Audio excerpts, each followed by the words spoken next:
All right, everybody, welcome to our general meeting once again. Great Wednesday night here. Y'all see the presentation? Yes, perfect. Okay, so this is tonight's general meeting agenda. We're going to start off with outperforming moments, go straight into the market outlook, economic outlook. Our M&A is not here, but they'll be here next week. And then go to the sweet spot and then some society updates, which is very important information because we got a lot of events coming up still. Oh, okay. Starting off first, any outperforming moments throughout spring break? Anything? Or recently, this beginning of the week?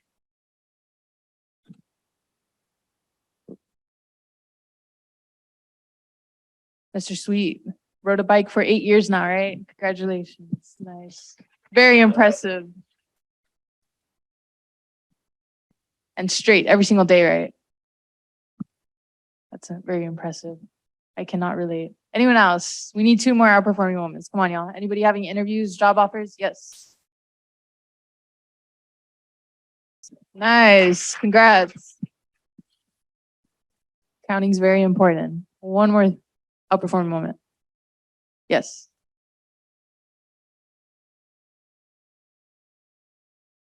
Nice. Good luck. Good luck. Congrats. Okay. All right, let's move forward. So this week's quote is, there are decades where nothing happens and there are weeks where decades happen, as you guys might have seen this past week, past 2 weeks now, right? Quoted, double quoted because John Tui posted this on our Telegram like 2 days ago. So if y'all aren't on there, please join our socials. And now for the sign in. Please pull out your phones, sign in. Please respond to the last question because we're trying to have a social/study night next week. Also, this sign in, if you stay at the end of the meeting, we will raffle the name for a gift card. Everybody done? Okay.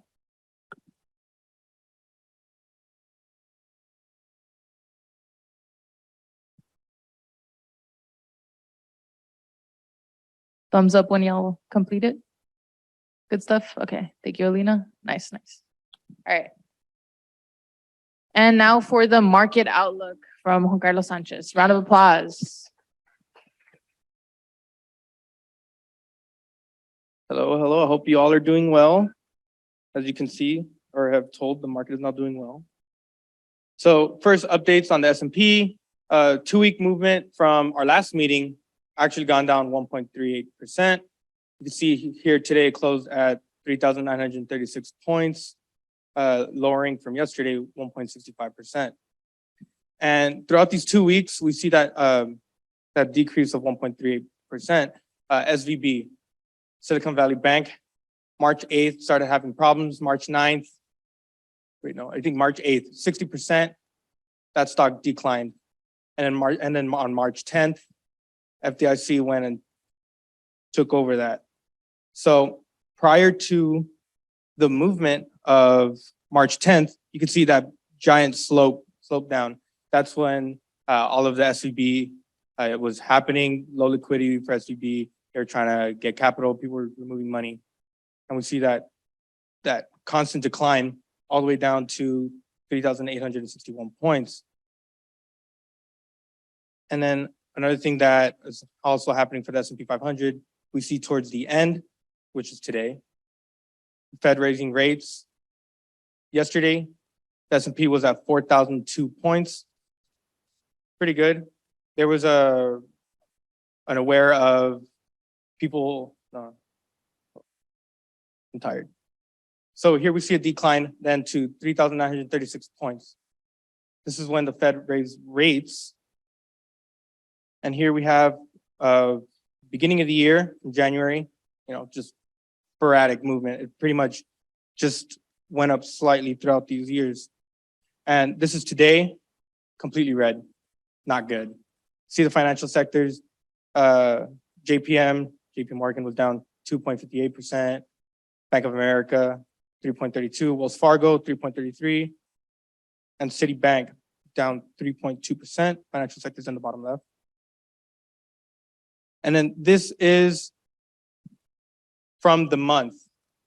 So you can still see, generally pretty red, except for the technology sector. We have Microsoft, Apple, NVIDIA, pretty green, Google, Meta, Amazon. Financial sectors throughout the month, 4 weeks, pretty red. I mean, you see Bank of America down almost 20%. Wells Fargo, same 20%. Citibank, 12.3%. JP Morgan, 9%. And the way that this has been moving, they might even drop even way lower. So yesterday and today, Jay Powell was holding a meeting on whether the Fed should increase their rates by 25 basis points, 50 basis points, or possibly even 75 basis points. So they ended up closing in on raising it for 25 basis points, same as last month. This is a tough decision that it was initially supposed to be 50 basis points, but they brought it back down to 25 basis points increase due to SVB. And 2 weeks ago, before we left, we had the unemployment report, the jobs report, and the CPI coming out on the 14th. And that was the initial, what are the Feds going to raise rates? And according to investors, it was more probable for an increase of 50 basis points rather than 25 basis points. But SVB and Signature Bank came into the mix. They were thinking, are they going to pause interest rates? That was a thought, but they didn't want to raise interest rates because then it'll keep banks from lending more, and then it's going to get too high of a cost. And they ended up raising it to 25 basis points for strong economic data. Next slide, I'm going to talk about the jobs report as well as the CPI. So they ended up raising it 25 basis points. They're trying not to hurt the banks in raising rates, as pretty tender right now. They don't want to really mess that up. So the jobs and the CPI report. So unemployment report came out, I believe, the 10th of March, Friday. They beat expectations in non-farm payrolls. They rose 311,000 when their expected was 225,000. Not the best, but their unemployment rose 3.6%. Bad for the people, good for the economy, trying to slow it down. They expected was 3.4%. And now we have the consumer price index, which these past meetings, I've pretty much just inflation. So consumer price index actually cooled for February, showed cooling. So it shows the effect that hiking rates has been playing in effect. So it lowers the possible of 50 basis points increase. So March 3rd, before the bank crisis, like I mentioned before, we expected 50 basis points increase. I believe there was 75% probability, according to people. So stocks rose initially with the lighter rate increase of 25 basis points today, pretty good, but then it wasn't secure in terms of Janet Yellen. She's a Treasury Secretary. She announced that they are not considering ways to guarantee all bank deposits. So with people being afraid of the banks, like SVB as well as Signature Bank, among others, just plummeted their stock. And as we can see before here, the S&P 500 on the far right, March 22nd, 2023, you see that dip, which it went down 1.65%. So now we have banks' reactions to Silicon Valley Bank incident. So Silicon Valley Bank lost 60% of their stock, and prior to that, losing of 60% was caused by fear of a faster decline. So people were trying to get their money out, trying to get, because 95% of Silicon Valley Bank had more than $250,000 deposited. And as y'all know, FDIC only insures less than $250,000. So as you can imagine, I would not want to lose more than probably $750,000. So this had a big hit on financials, banks, leading to a domino effect, bank runs. Many other bank stocks decreased in value. I have a table later to show on March 9th and 10th, the different banks such as JP Morgan, as well as the other small regional banks. So the big banks did not decrease so much. They have giant capital like JP Morgan. They could just tank that. They have protection with being a big bank. Bipolar movement, they had false security and uninsured depositors. They had, I believe, on Tuesday, yesterday, they mentioned, hey, we're going to insure, we're going to help out, we're going to bail out depositors that had above 250,000. Okay, so here we could see the individual banks. We have Citibank, Bank of America, Wells Fargo, JP Morgan, USB, MTB, and we see the biggest decline, FRC, First Republic Bank. So you see the major banks are on the left side, not a big decrease on March 9th and 10th, which is, when all of SVB was going down, people were scared of the banks, like, oh my gosh, can we even trust the banks? And the other regional banks, pretty moderate, but still big hits, 15%. Roughly, all of them have more than 10% decrease during those 2 days. And we have First Republic Bank down roughly 22% on the first day, March 9th. Second day, they went down 33.58%. And, this is only 2 days. They continued going down the days after. And here we have First Republic Bank. Stock decreased 88.41% in 2 weeks. Pretty crazy, right? Imagine losing 88%. Crazy. So First Republic Bank received $30 billion from major banks, including JP Morgan. So this is essentially trying to help them out to release pressure, not only on First Republic Bank, but on the bank sector, financial sector as a whole, to reduce any domino affecting that happened before Silicon Valley Bank, as well as Signature Bank. So you'd imagine 30 billion, that's a lot of money. It would kind of work, right? First day, it increased 10%, their stock. Next day, Friday, boom, down 33% decline. So I was like, what's up with that? So then there kept on going a decline until Janet Yellen, I mentioned her before, and other officials wanted to protect uninsured depositors for SVB and Signature Bank. So this actually boosted up their stocks, as well as other regional smaller banks actually picked up by this. They're like, oh, some hope. So, but then the day after today, no promise to protect all insured depositors. So basically, they were kind of too optimistic. Today, their stocks plummeted, so led to a decline once again. And here we see First Republic Bank, those two from $115 to $13. That's the 88% decline. 2 weeks. And now we talk about Credit Suisse. As y'all have seen, UBS is going to acquire Credit Suisse for $3.2 billion, roughly, I believe, 80 cents to the dollar. And they've actually been in decline since the past year. You might be wondering, oh, well, what's up with that? Why are they decreasing? Why are they declining? So they decreased 88.24% since March of 2022. And they've been losing due to many penalties to pay off, costing billions of dollars.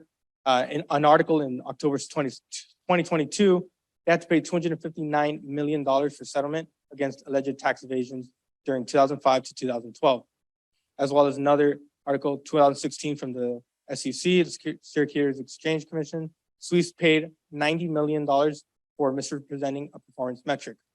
And this is only two. They've have, I believe I also read, they paid roughly, I think around 87 or 100 million for making a bigger issue during the 2008 financial crisis. And then during these recent times, Saudi National Bank would really put them in the hole. Saudi National Bank loses 1 billion with Credit Suisse. They essentially bailed out of Credit Suisse. They lose a lot of their capital, liquidity, and now they're being sold off. I would put a little bit more in describing their merger and acquisition, but I'm not M&A, and I would really like Brian to announce that. And anybody interested in buying a home, please raise your hand. Today, tomorrow, in the future. So the fall of home prices, median prices fell 0.2%, not a lot, but it's the lowest in 11 years. So this actually helped buyers. It increased people buying homes. So raising rates affecting the housing market more than others. So it's pretty sensitive. So these recent past raising rates hasn't really been helping the housing. And then according to Wall Street Journal, investors concerned after bank failures actually helped lower mortgage rates. So little failure, pretty good for the housing market, but if the banking sector is still harmed and keeps on going down, tighter lending standards are going to come into play, and it's going to be even harder to get a home. So housing is going to be way worse off. Now, my opinion, I kind of just thought of it. Could this increase consumer spending? Buying a new home, you got to buy furniture, maybe some art pieces. If it comes with a stove, if it doesn't come with a stove, you want to be having your house pretty nice and neat. If you're going to want to renovate, if you remodel, brings back to the first or second meeting I talked about Home Depot, where they were starting to decline based on their, people stopping to spend money elsewhere rather than remodeling their homes. People can go out in homes. COVID's not too much here. Connect with me on LinkedIn. If you have any questions, please message me on LinkedIn, Discord. Yeah.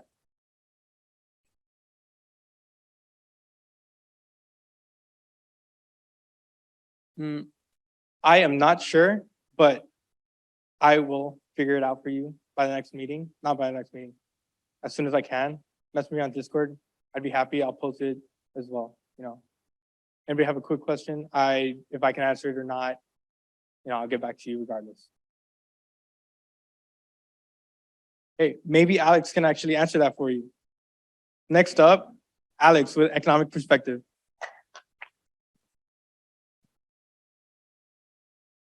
All right, guys. Got a lot of stuff today.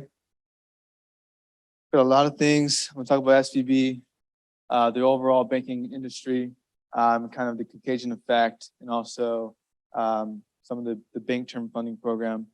And so I'm gonna say maybe some big words you guys may not understand. So I would encourage you guys, if I go throughout the presentation, you get lost, to either take note of it and search it up on your own time, or you can ask me questions after the meeting. I'm glad to answer that for you guys. I'll probably also take a little bit longer, so I hope you guys don't get bored. Since Brian is not here with us today, I'm gonna take up a little bit of his time as well. Please don't fall asleep, guys. I promise. It'll be interesting. All right, so first, to start off with kind of what happened with SVB, let's talk about the tech industry. All right, so the tech industry, the crypto industry, it was the end of the free money era, right? So the end of low interest rates, and now there's high interest rates, so borrowing is more expensive. So that caused in 2022, NASDAQ investors lost $9 trillion. Crypto investors lost $2 trillion. And then as you look at the graph, this is the number of IPOs and the aggregate amount offered, so the money that they gained from IPOing, right? So there's a 55% reduction from 2021 to 2022. As you can see that, there's a huge amount, from 916 in Q4 to 459 in Q1 of 2022. Huge decrease. It's obviously not lower than previous years. It's still kind of in line, but we had a huge boom during the end of 2020 and the full year 2021. And this also caused a decrease in IPO deal proceeds, 94% decrease. So from 155.8 billion to 8.6 billion in 2022. That's according to Ernst & Young. There's also a 77% decline in SPACs. And so this kind of, this poses a problem, right? One, because, as money comes out, or as interest rates started to go up, people start to move to less risky assets, right? So tech is considered, riskier. Startup companies are considered riskier. IPOs are riskier. So they take their money out of the tech industry and put them in safer assets. So maybe the U.S. Treasury. And so, with that being said, that there becomes a decrease in the startups companies or startups funding. Or VC firms, there's less funding from them, less investors' money going into these VC firms and startup companies. And so that's a big thing in SVB, because as SVB is the 16th largest bank in the US with 211 billion in assets, their main customer base was the tech industry, right? They had startup companies, venture capital firms, wealthy investors, all in the tech industry, in the biotech industry. And they also had some customers that were, I think, a little bit bigger. So Roblox was one of them. Roku was one of them as well. Yeah. So really just all in the tech industry. And so with that, they had a huge influx of capital, of deposits. So people were putting money into SVB to deposit their money as a bank account. And so most of them, not being the average Joe, we're going to likely have less than $250,000, because I doubt any of us here have more than that. If you do, good for you guys. But so they had more, they had a huge influx of deposits, and 93% of those were uninsured. So what happened, right? So why did SVB go bust? Well, with that huge influx of money, they decided to invest. In 2020 and 2021, they bought a huge amount of bonds, so long-term treasuries, and then mortgage-backed securities, because at the time, those offered a higher yield, right? So they offered a greater return on their investment, and so they invested in that. And then now, they invested $91 billion, and now those are worth just $76 billion. So a $15 billion unrealized loss was on their balance sheet. That's because as interest rates go up, prices work inversely related to the bond yield. So as bond yields go up, the price goes down, and then they have that unrealized loss there. They bought it at a yield of 1.6%, versus the current yield of around 5%. I think it's moved since then. And so what happened was that Moody's was going to downgrade them as an investment, I think on Wednesday it was, or a little bit before that. So they sold $21 billion in bonds. And when they disclosed that in their 8K, it showed that they had a $1.8 billion loss in order to shore up capital, because as 2022 happened, there was less funding from venture capital firms. So there's more money going out of their company, of the deposits, than there was going into the company, right? So they had a little cash problem, so they needed to sell. And then in addition to that, they wanted to raise $2.25 billion in capital, which would then decrease the amount of, or the percentage of shares ownership within the company. So shareholders will get diluted. And so that caused the depositors to get scared, right? They got scared, that caused a bank run. Then it also caused investors to pull their money out of the investment, which further caused the huge collapse in the price, right? So there was a 60% drop on Thursday, and it was halted on Friday. So during pre-market trading, it fell even more. So he said it fell 88%, which is an insane amount. And so furthermore, during their bankruptcy, the FDIC created the Deposit Insurance National Bank of Santa Clara, and that's going to insure all deposits.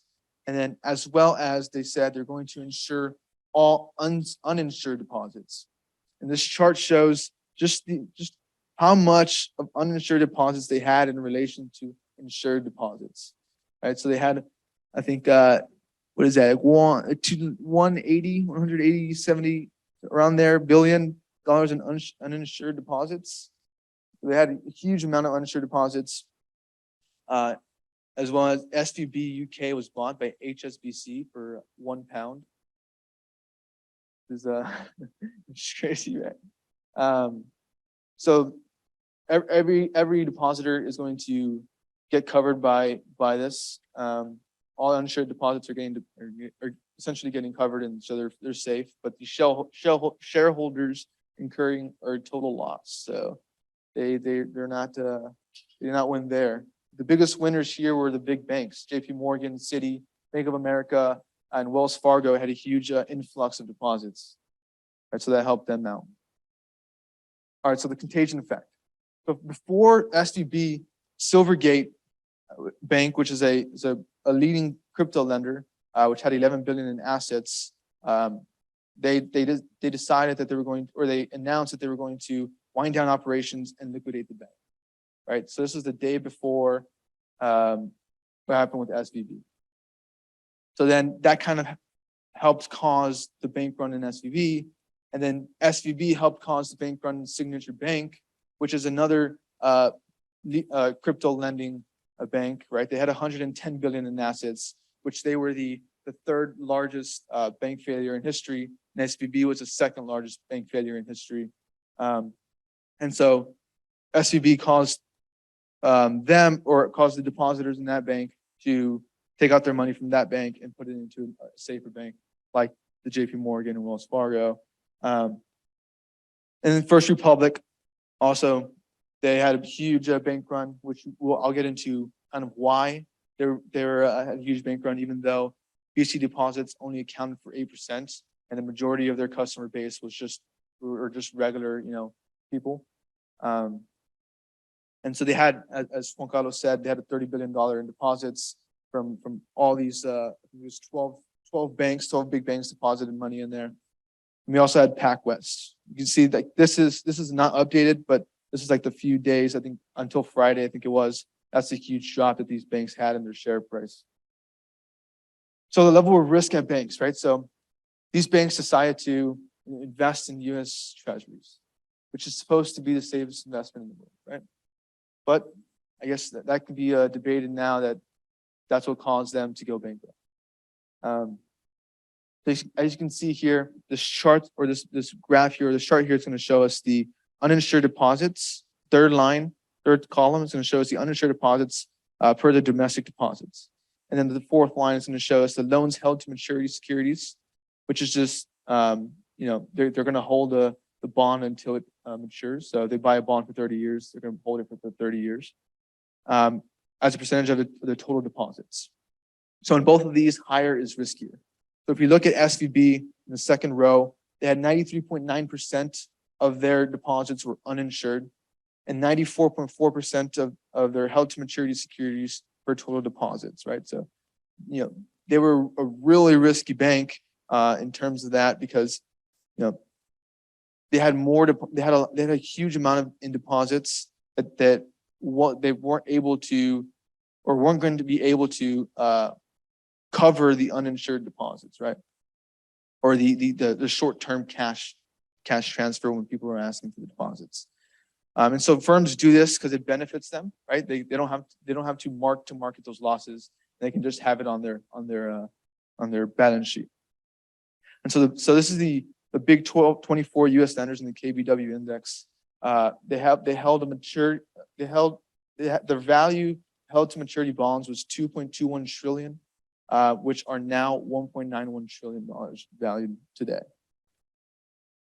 So this bank term funding program, what is it?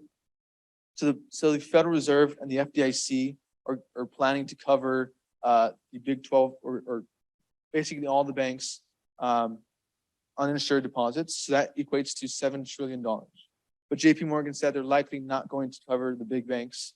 So that's just going to come down to $2 trillion. So that's $2 trillion in funding if anything happens to any one of these banks, right? So that's basically like a way to stimulate the economy while simultaneously engaging in quantitative easing or quantitative tightening. I mean. So they're contracting, they're doing a market contraction, but they're also stimulating the economy in some way. Did I go back? So as you can see in this chart here, look at the amount of unrealized gains in 2022 from held to maturity securities and available for sale securities. Right? From all the banks, they're at about $650 billion in unrealized losses. Right? It's a big amount, and they don't have to report that, or that doesn't really show on their balance sheets yet because it's all unrealized. Once they realize it, and that's when it becomes trouble. But if there are future bank runs in like First Republic, for example, which is getting a lot of it because they also have a huge amount of, they have 110% loans held to maturity securities in relation to their total deposits. So they have more in bonds than they do have in deposits, right? So that's not really, I don't know.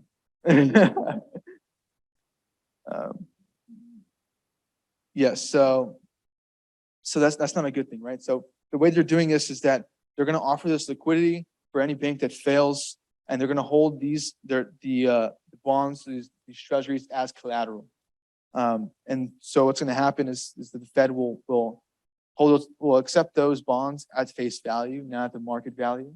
So if they need liquidity because they're receiving a bank run and they need cash, they can sell those to the Fed at the face value and not incur a loss, right? Essentially, that's what it is.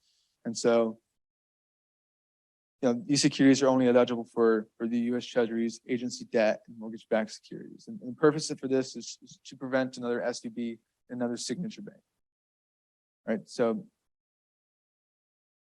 that is it for me, guys. So I have a question. Next week, would you guys like me to talk about Credit Suisse, what's going on with Credit Suisse, or the fiscal policy? Credit Suisse? Raise your hands. Credit Suisse or fiscal policy? For Credit Suisse. All right. Fiscal policy? All right, there's more for Credit Suisse. Well, he's not here, so. Yeah?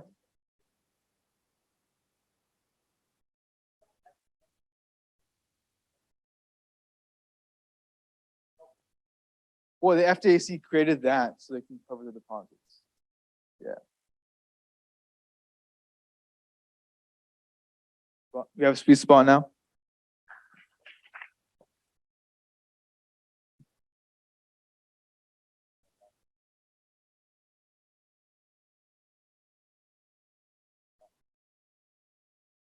All right.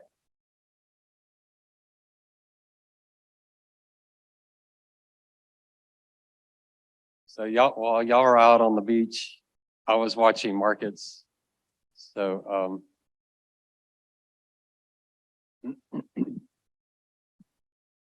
and I wasn't watching games because I don't have a TV. The Big 12 looks really horrible this year, don't they? They're supposed to do so well, and the women are already gone. We got what, 1-2 men team left. So yeah, so I didn't have much to watch anyway. But I was watching markets, and what I really noticed was how wild the bond market was. So some of y'all know on the bond market what a big day on the bond market is, but if you look, and it won't let me go, if you look at the red, that's the bond market. The bond market was as volatile as the stock market this last week. And the bond market, I mean the 10-year treasury. I don't mean corporate bonds and high yield bonds. This is the 10-year treasury. The 10-year treasury was up 1.5%. Now by 1.5%, I mean the price, not yields. The price of the 10-year treasury was up 1.5%. It was down 1% on Tuesday, up 1.25% on Wednesday, down 75.75%, and then up 1.5%. What if the stock market had done that? You would have noticed it, wouldn't you? But this is the bond market, that's safe.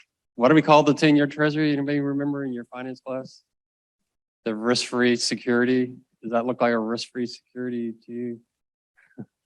So the other thing is, I was interesting about this, and I noticed this at the end of the week, is what the stock market did. When the bond market was up, what did the stock market do? When the bond market was down, what did the stock market do? Up exactly, the correlation is -0.9 between these two, -0.9. And that continued Monday and Tuesday of this week. The stock market rallied and the bonds sold off. And then today, what happened? Big rally in the bonds, big sell off in stocks. So that's continued. And those that have my risk management class, when stocks and bonds move in opposite directions, what's the market thinking about? They're not thinking about inflation, right? When they move together, they're worried about inflation. When they don't move together, they're either worried about, the bond market's worried about a strong economy and interest rates rising, the stock market's worried about a crisis. So this kind of somewhat tells you that we're not thinking about inflation anymore. We're talking about SVB, we're talking about the Fed, we're not looking at inflation. Does that mean inflation's been solved? No, it's still a problem. It's just that it's moved to 4th to 5th place and other things. So bigger things came up. So it's still there. So I decided to go back just historically to show you the 73, 74 crisis. That was an inflation driven one. The S&P was down 40% over those 2 years. The 10-year treasury was down about 9%. 9/11, that was obviously a big risk crisis. The S&P fell 10% for that week. We don't really know. It's if you go back historically and pull the S&P every single day back the last 100 years, you'll notice 5 days missing. What 5 days are missing? September 11th, 12th, 13th, 14th, 4 days are missing. So that entire week, now y'all weren't alive in 9/11, which just amazes me. At least I've stopped asking my students to remember when Carter was president. I have stopped doing that, but y'all weren't alive 9/11, so y'all don't remember any of it. But the market obviously closed the day of, and then they kept it closed the next 4 days. That's never happened in our stock market history except for that 1 week. I can't think of other days the market was just closed. Even during the Great Depression, I don't think there was. I mean, if you go back and just pull every single day, most of the days that are missing are holidays. I think almost all of them except for that 1 week. But still, the stock market only fell 10% that week, so it wasn't, but what would it have done if those days had been open? That's what people were wondering, because it would have been pretty incredible. The financial crisis, obviously, stocks were down a bunch.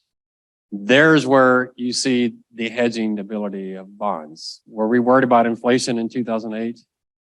No, we're worried about the world coming to an end. Inflation was not an issue. And so their bonds were a good hedge. And in 2022, stocks and bonds were both down. What were we worried about in 2022? Inflation. So you can see, if you have 60% in stocks and 40% in bonds, are you well hedged? And the answer is yes, unless inflation is the issue, and then you're not hedged at all. I'm going to talk at a conference here pretty soon. They want to talk about diversification. And I'm using some presentations where they say, you got to be careful with inflation. So make sure you're covered for inflation. So 2022, I was talking to William earlier, when I left one department and went over to investment company, department I left, they added some options to our 401 plan. I added 10 options. They added another 2 or 3. One of the options they added was an inflation hedge option. They say, we want to give something to our employees, so if they're worried about inflation, they have a place to go. And so I go, the guy who's running, I go, what did you put in that portfolio? Oh, we put TIPS and REITs. TIPS, because that's inflation protected bonds. That should do well with inflation. And let's do REITs. Why? Real estate should go up with inflation. How did that do last year? REITs down 25%. TIPS down 12%. Gold was down last year. What were you supposed to buy last year? And my risk management class figured it out. What could you have bought last year that would have helped you with all this inflation? Oil, right? Oil was the one thing that could have helped you. But traditionally, it's gold. Why didn't gold do well last year? Because the dollar was so strong. Why didn't TIPS do well last year? You would have thought TIPS, wouldn't TIPS have been the perfect place to be? Why were they down 12%? Because TIPS are priced off the real rate of interest. What did the real rate of interest do last year? It went from -0.7 to +1. So the increase in real yield more than offset the benefit of the inflation, and TIPS actually lost.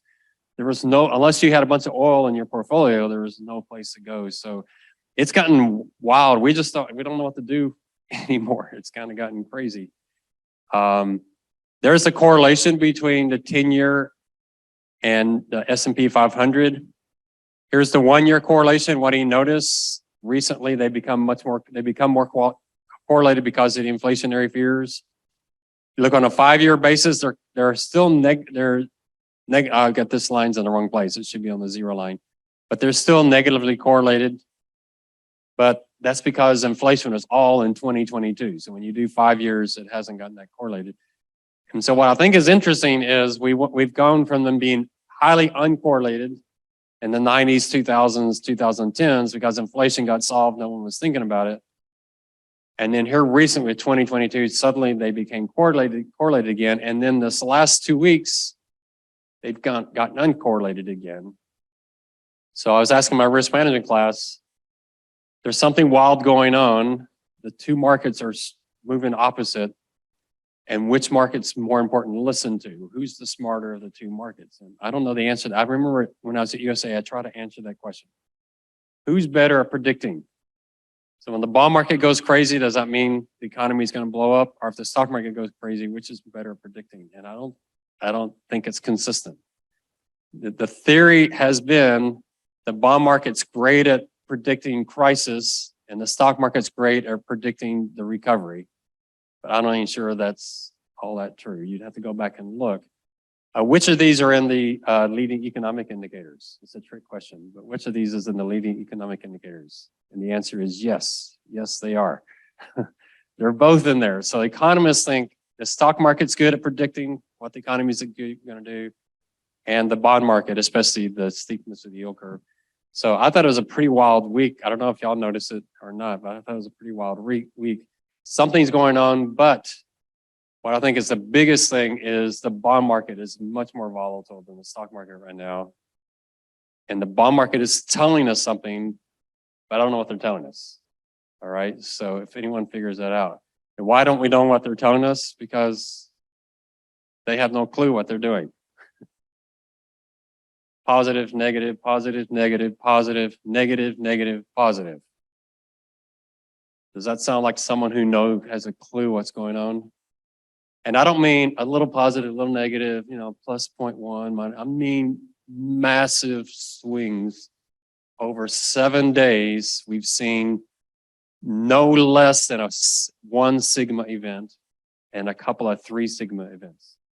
So you remember in your stats class, 1 sigma, that's a pretty, that only happens 1/3 of the time. We haven't had a day in the last 9 where the bond market has seen less than a 1 sigma event every single day. And it's up and down, up and down, up and down. So the bond market's telling us something. I just have no clue what they're telling us. So maybe what they're telling us is we have no clue. We're in a period of high uncertainty, but what's the problem with that? Well, the VIX is not all that elevated. What was the VIX today? Someone tell me, where is the VIX? I don't think it's out of in the 30s yet, is it? Someone should find it for me. I have it on my phone. The VIX is 22, 26. That's not, the VIX is at the wrong level. What should the VIX be right now? It should be like 40, shouldn't it? With the bond market doing what it's doing, the VIX is the uncertainty index. Its normal levels like 18.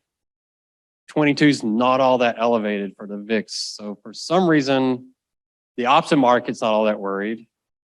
The bond market's really worried. The stock market's a little higher volatility. So anyway, so I just came up here to tell you I have no clue. All right. So if anyone wants to ask me any questions. All right, that's it.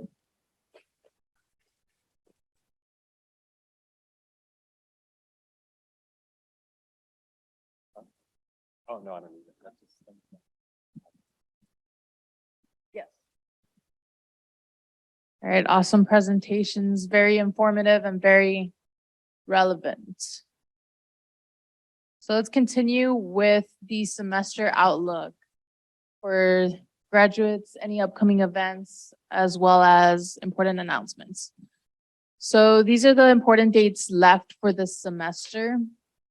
Today's meeting is kind of towards the end. We got 4 more meetings after this. So the next 4 weeks we'll be meeting here. But an important announcement that we have is the Sergio Silva Scholarship being open, and I'll email it out as well as put it on Discord and Telegram for those who want to apply. I think the requirements are just either being an MD for 2 semesters or no requirement? Okay.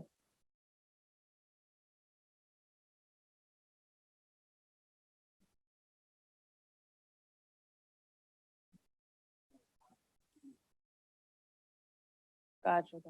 So it's not really a requirement, more of a suggestion to really have supported as to the value you provided to the investment society. But that's due April 6th by 5 p.m. We got like a week or 2 weeks to work on that. So if anybody's interested in applying, definitely apply, as I'll be sending out all the information and the application form on our Discord, Telegram, and stuff I mentioned. But also, I want to note that next week we will already be opening applications to run for an MD position next semester and the next academic school year here, which will be the elections on April 12th. So you don't want to miss that date for a general meeting. So write all these important dates down, as well as our society spring formal that is being in the works as of right now. I don't know if y'all have seen the form I sent out. I'm gonna have a QR link right now for it. These are the updates on the Market Watch competition. It's been changing a lot since the past 2 weeks, just like the markets. First place is Jacob as of right now. Where's Jacob? Is Jacob here today? Okay, we'll definitely want to look at the 15 trades he has there because he has total returns of 26K. Yeah.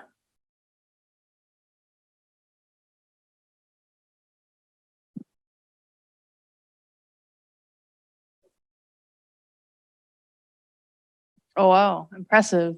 I'm in last place. There's 13 people. So yeah, 13, you can definitely beat 13 people. Remember that the first 3 do get gift cards, $100, $80, $60. Yeah. And speaking of SVB today, SVB actually won the Jeopardy night that we had with the Society of Economics last week. Yeah, Lena was in the team. Arnis was in the team. Anybody else was in the team here? No? All right, well, it was a very fun Jeopardy night. Hopefully we have these annually now with the Society of Economics. It was a lot of fun, and I think they had some interesting group names. We had one that was, what was it? Not Credit Suisse, what was it? Swiss Cheese also competed. Very creative. Fun learning event. This is the QR code I was speaking about to help us prepare for the formal, just like we had it last semester. Did y'all attend last semester's formal? Raise your hand. Yeah, quite a few people. Okay. Olive Garden, yeah. The pros and cons, I think it was just pure pros, free food, giveaways, as well as a huge celebration for our graduates. So if you guys could take some time to scan this QR code, fill out the form. I'll also be sharing it again on our socials to make sure we got all the info, because we want as many people to join our formal as we can, right? That's also where we'll announce the scholarship winners, as well as Market Watch winners, give away everything. Okay. And once again, our society merch is for sale today after the meeting. And I also want to let everybody know that we did order the stoles already for those who deserve it and are graduating this semester. Do we have any graduates here? Yeah, quite a few. Nice, nice. Me too. Hey, exciting. Yeah, round of applause. Awesome. So hopefully y'all can make it out to the formal, and I think now I'll pass it over to Daid for the gift card raffle here. Let's get a drum roll for the first winner. All right, guys. So the first winner is gonna be Jada Velasquez. Are you here? Jada? Dang. All right. She missed out.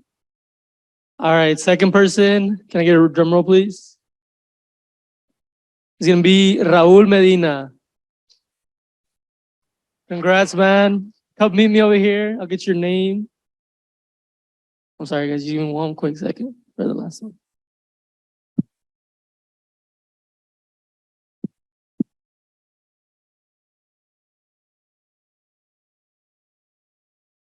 All right. The other name I have is Alexa Velez.